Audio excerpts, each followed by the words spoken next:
বন্ধুরা, জীবনের সহজ পাঠ চ্যানেলে তোমাদের স্বাগত। চলে এলাম নতুন একটা দিনে তোমাদের সাথে কথা বলতে।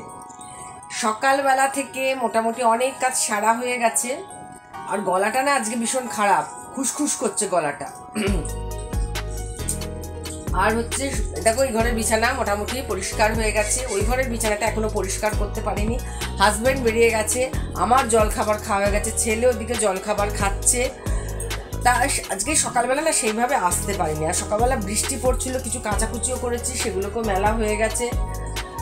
দিয়ে এবার রান্নার জোগাড় মোটামুটি করা হয়ে গেছে। আর সকালবেলা জানো তো, হাজব্যান্ডকে হাজব্যান্ডের মতো করে দিই, একটু মাছ ভাজা করে দিলাম, ডাল করে দিলাম, আর একটু উচ্ছে চচ্চড়ি করে দিয়েছি, ব্যাস ওই দিয়েও খেয়ে চলে গেছে। তার মধ্যে জলখাবার করেছি রুটি, আর করেছি শশার তরকারি, একটা ইউনিক রেসিপি। একটা না শশা, বেশ বড় পাকা শশা ছিল, ফেলে দেবো শশাটাকে, ভাবলাম দেখি তো আলুর সাথে তো পেঁপের তরকারি হয়, আলুর সাথে পটল হয়, তাহলে শশা কেন যাবে না।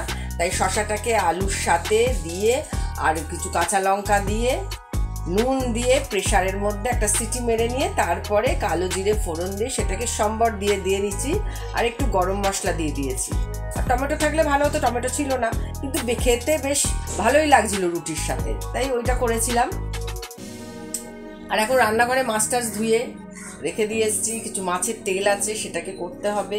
খাওয়ার মানুষ সেইভাবে কেউ নেই, কারণ বাবার একটু শরীরটা খারাপ, বাবা তেল খেতে খুব ভালোবাসে মাছের, কিন্তু খেতে পারবে না, ওই আমাকেই খেতে হবে। ছেলেও সেইভাবে মাছের কাঁটা তেল এসব খেতে পছন্দ করে না, ও সাদা সাপড়া রান্না ভালোবাসে। তা চলো এবার রান্নাঘরে যাই। আর এখানে কিছু দোকানের মালপত্র এই যে দেখে দেখে রাখছি, কি কি আনতে হবে না আনতে হবে, সেজন্য ব্যাগগুলোকে বার করেছি। এরপর আবার তুলে দেবো, গুছিয়ে রাখবো। এইভাবেই গোছানো অগোছালো ভাব এই হতে থাকে সারাদিন ধরে। তা চলো এবার রান্নাঘরে যাই। সকালে একটু পটল ভেজেছিলাম, সেই পটল ভাজার তেলটা দেখো খানিকটা আছে, কিন্তু এতটা তেল পরের তরকারিটা করার জন্য লাগবে না, সেই জন্য কিছুটা তেল না তুলে রাখবো।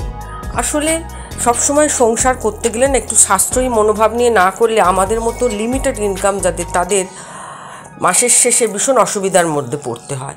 আর সঞ্চয়ী মনোভাব তো সবসময় থাকা দরকার, কারণ সঞ্চয় যদি না করা যায় তাহলে যন্ত্রণাদায়ক দিনগুলো যখন উপস্থিত হয় তখন চিন্তায় ভাবনায় প্রাণ ওষ্ঠাগত হয়ে যায়। কারণ আমার জীবনে এরকম দিন এসেছিল।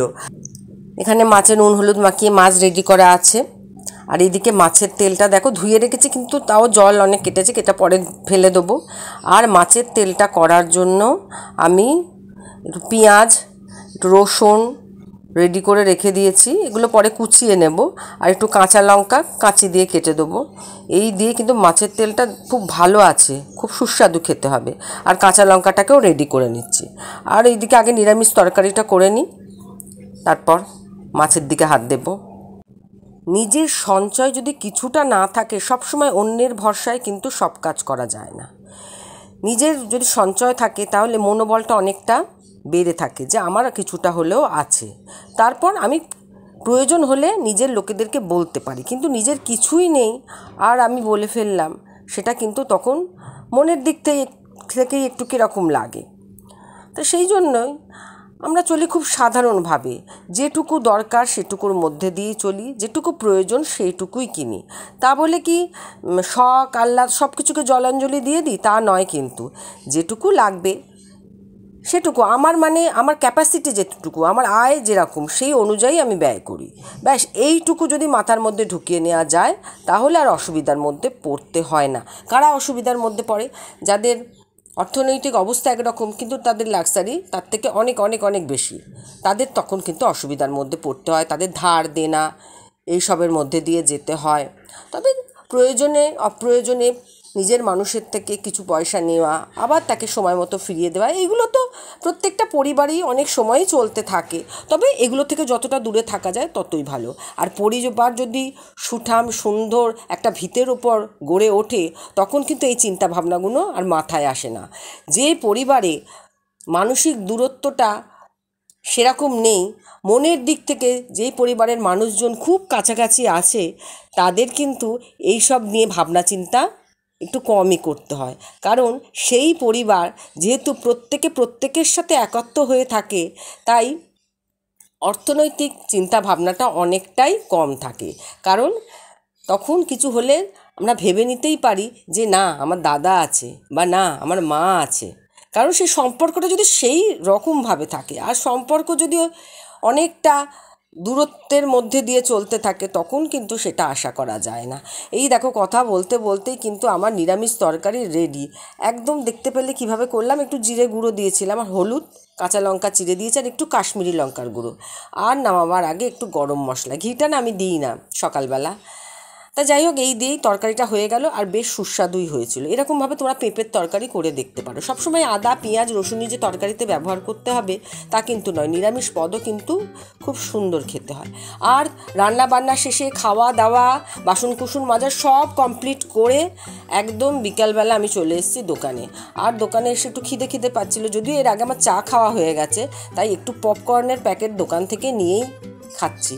এরকম না 5 টাকা 10 টাকার জিনিস দোকানে বসে বসে খেয়ে ফেলি, অত কিছু হিসাব করলেও আবার হয় না। আগে তো নিজের পেটটাকে ঠিক রাখতে হবে, তারপরে তো সব কিছু। তা যাই হোক, এই দোকানে বসে বসে যেমন কাস্টমারের সাথে অনেকটা সময় কাটে, যেরকম কেনা বেচা হয়, আবার সেরকম একটু চতুর্দিকের ভিউ দেখা। এখন পুজো, সবাই কেনাকাটি করতে যাচ্ছে, বা যে কোনো উৎসব অনুষ্ঠানে মানুষের আনাগোনা দেখতে বেশ ভালো লাগে দোকানে বসে। আর সময় আমার কিন্তু দোকানে অনেকটা সময় আমি বসি, বিকেল ধরো 5টা থেকে একদম রাত 12টা, এইভাবেই কেটে যায় আমাদের। চলো থাকো আমার সাথে।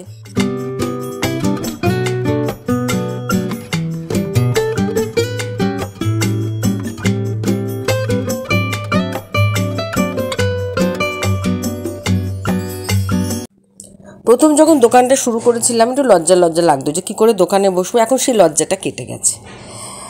এখন বরঞ্চ অনেকের সাহচর্য অনেক ভালো থাকি।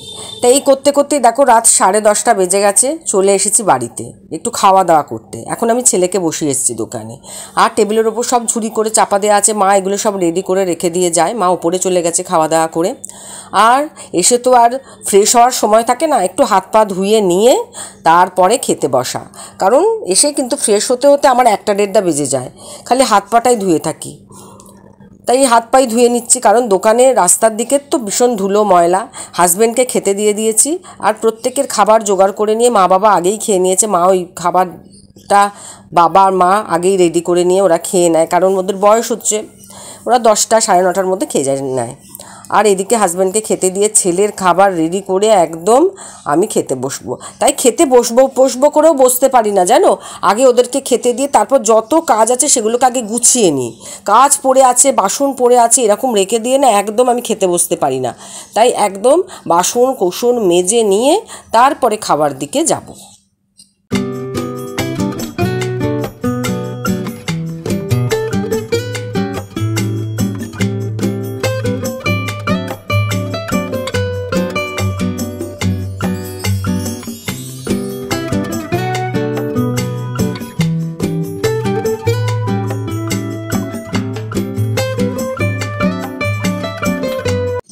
ভাবতে পারো যে কলটা চলছে কেন, কারণ কিছু বাসন ছিল না, আগে বার করে রেখে দিয়ে গেছিলাম, তো একটু শুকনো হয়ে গেছে, সেই জন্য কলটা চালিয়ে রেখেছি। খানিকক্ষণ চালিয়ে বাসনগুলো ভিজে গেলেই তারপরে বন্ধ করে দেবো। এইভাবে বাসনপত্র মাজা হয়ে গেল।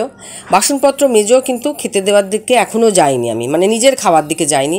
আগে দেখলাম যে দুধটা যে জাল দিয়েছি সন্ধ্যেবেলা সেটা ঠান্ডা হয়েছে কিনা, কারণ এটা যদি এখন ফ্রিজে না ঢোকাই তাহলে আমি বেমালুম ভুলে যাব আর দুধটা কেটে যাবে। তাই সব দিকে সজাগ রেখেই কিন্তু কাজকর্মগুলো করতে হয়। আর এই সজাগ মনোভাবই কিন্তু সাশ্রয়ী করে তোলে, কারণ সজাগ আছি বলেই দুধটাকে তুললাম, আর যদি সজাগ না থাকতাম দুধটা নষ্ট হতো আর আমার সাশ্রয়ের 12টা বেজে যেত, আর একটা দুধের প্যাকেট আনতে হতো।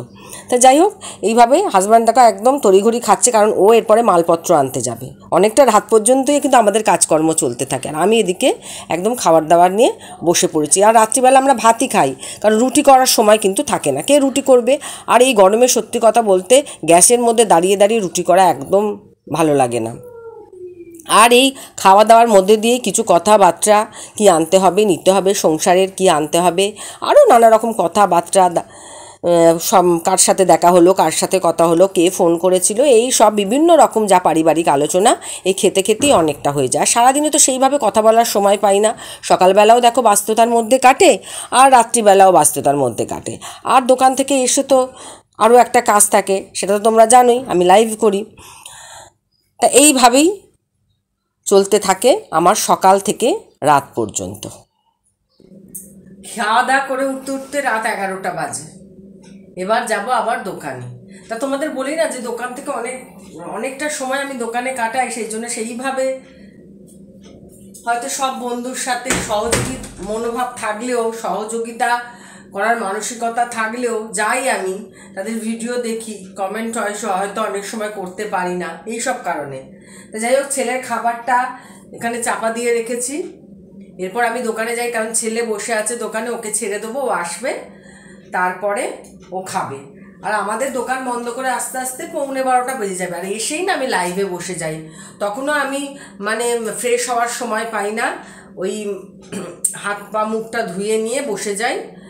তাই এইভাবেই চলতে থাকে প্রতিনিয়ত কাজের মধ্যে দিয়ে। হয়তো একটু কষ্ট হয়, কিন্তু বেশ ভালো আছি। তোমাদের সহযোগিতা, তোমাদের সাহচর্য, তোমাদের সাথে কথা বলে অনেকটা ভালো আছি। আর পরিবারের কে তো সময় দিতেই হয়, পরিবারের সাহচর্য সহযোগিতা তো সবসময় দরকার, কারণ তাদেরকে নিয়ে আমি প্রতিনিয়ত কাটাচ্ছি। সুতরাং তারা ভালো থাকলে তো আমি ভালো থাকবই। সুতরাং এই দিকটা আমাদেরকে সবসময় বজায় রাখতে হয়। আর ওই দিকে দেখতেই পেলে বাসনপত্র মেজে ঘষে সব কিছু করে দিয়ে গেলাম। আগে ছেলে খেয়ে বাসনপত্র মাজতো না, রেখে দিত। এখন বলেছি যে তোর বাসনটা তুই মেজে নিবি, সেইটাকে এখন নিজের বাসনটা নিজে মেজে নেয়, কোনো হেডেক নেই। তবে নেতাটা ধুতে পারে না, নেতাটা আমি এসে ধুয়ে দিই। এইভাবে চলতে থাকে। আর হয়তো তোমাদের সাথে দেখা হবে না, দোকানে চলে যাচ্ছে, আর এসে তো লাইভে বসবো।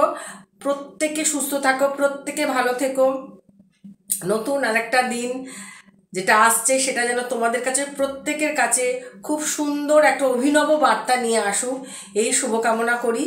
আর সকলকে শুভরাত্রি জানিয়ে আজকের ভিডিওটা তাহলে এখানেই শেষ করলাম আজকের মতো। তাহলে টাটা সবাইকে।